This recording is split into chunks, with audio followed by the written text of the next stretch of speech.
그럼 그렇게 해서 판결을 받으면 네. 돈을 받을 수 있는 것도 아니잖아요. 뭐 가압류를 넣는지 네. 그 재산권에 대해서 뭔가 또 가해야 되지 않나요? 네, 말씀 잘 주셨는데 소송을 제기하면서 이제 부수적으로 들어가야 될 것들이 있어요.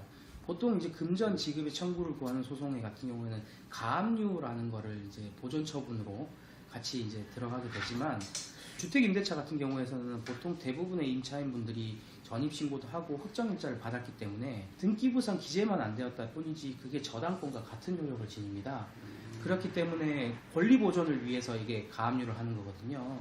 가압류는 특별한 어떤 실익은 없고 이제 내가 퇴거하면서 임차권 등기명령 신청을 해놓는 거는 이제 필수적으로 같이 들어가야 될 것이고 이제 실제로 돈은 언제 받느냐 결국에는 판결을 받고 그 판결이 확정이 되어야 됩니다.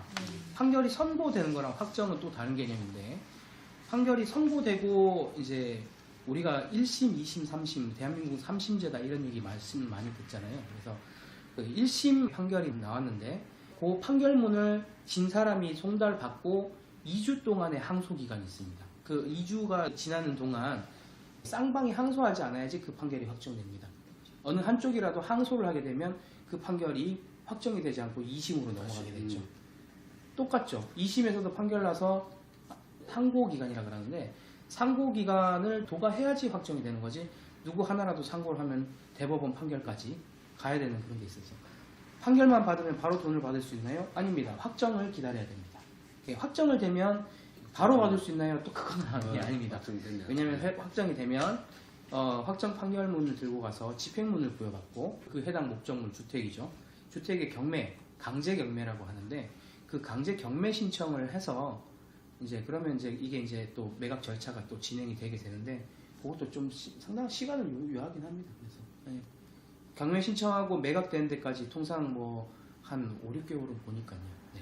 바로 내 주머니에 이렇게 들어오는 거는 아니다. 그렇게 또 이거를 이제 집행을 하려면 그런 절차로 아니면 또 내가 알고 있는 어떤 임대인의 개인 계좌가 있다면 압류 및 추심 명령 이런 걸 통해 가지고 그 사람 통장을 묶어서 추심금 지급 소송 이렇게 갈 수는 있겠지만 그 보통 우리가 아는 경우에서 그 임대인 뭐 통장 정도는 알 수 있겠죠. 통장 정도는 알 수 있겠지만 그런 경우에는 이 사람이 통장에 돈이 보통 없습니다. 그래서 부동산 경매하는 쪽을 택할 수밖에 없다 보니 만족을 받으려면 시간이 많이 걸리는 어떤 부분이 있죠. 근데 역전세니까 우리가 경매 신청해서 경매가 진행되면 우리가 답으로 손해볼 수가 있거든요.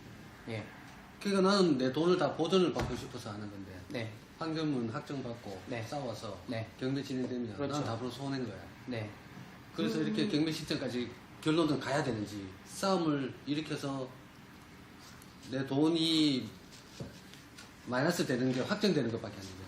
그건 이제 임차인의 몫이지 임차인의 않을까요? 몫이죠. 임차인의 그렇죠. 몫이죠. 네, 그렇죠. 그걸 내가 경매를 해서라도 그 일부 부분이라도 받아가겠다. 그리고 나머지는 혹시 부상권 청구가 가능한가요? 못 받았던 부분에 대해서 임대인한테. 내가 만약에 전세 4억에 살았다. 근데 경매가 들어갔는데 3억 6천에 낙찰을 받은 거예요. 네네. 그럼 이제 4천만 원은 제가 보전을 못 받았잖아요. 네. 그 4천만 원을 그 임대인한테 다시 부상권 청구를 할 수 있는지. 네, 제목은 구상권 청구는 아니고 네.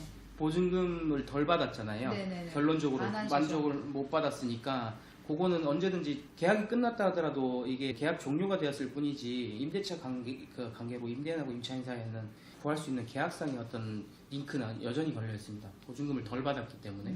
그래서 그런 부분을 이제 통해서 이제 나머지 뭐 이렇게 미지급 보증금 반환 청구는 가능하겠죠. 네. 네. 재산의 압류를 알고 있는 알고 재산이 있는 재산이 있다면 그 사람 명의로 돼 있는 재산이 근데 있으면 판결 쪽으로 가면은 네. 법원에서 그 사람의 재산 목록을 알 수 있지 않나요? 그건 모르는가요? 소송을 제기하는 단계에서는 소송을 제기했다는 이유로 그 이제 채무자인 임대인의 재산 내역을 조사할 수가 없습니다. 확정 판결이 있어야 돼요. 승소 확정 판결이 있어야지. 법원의 어떤 제도로서는 그 재산 명시 제도라고 해서 채무자로 하여금 자기가 가지고 있는 재산 목록을 다 신고하도록 돼 있습니다. 그거 이제 허위 신고하면 처벌받거든요. 그래서 네. 그걸 처벌받아야죠. 예, 그렇게 이제 예, 할 수가 있고 뭐 이제 사적으로 아주 간편한 방법은 이제 신용정보 회사를 통해서 어떤 재산 목록을 이제 조사를 해서 요점은 확정 판결이 있어야 된다. 네.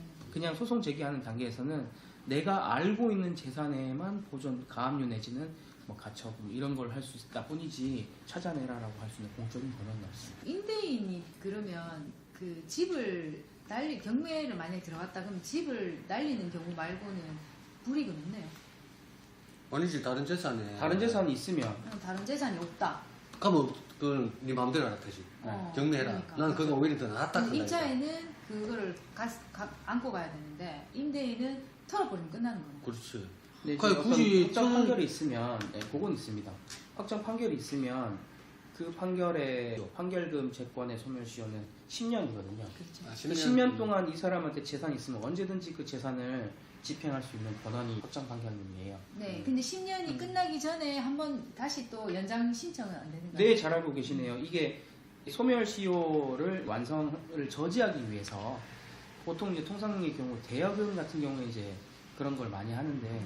돈을 빌려주고 이 사람이 이제 신임 관계가 있어서 어떤 아니면 여러 가지 개인적인 사정이 있어서 일단은 특별히 이제 그걸 하진 않지만 이게 10년이 다 될 경우에는 아예 그냥 대놓고 이렇게 확정 판결을 받았는데 이 10년의 소멸시효를 저지하기 위해서 다시 한번 소송을 합니다. 그러면 법원도 굉장히 빨리 처리해줘요. 네. 그런 소송 절차를 한 번 더 거치기도 하죠. 네.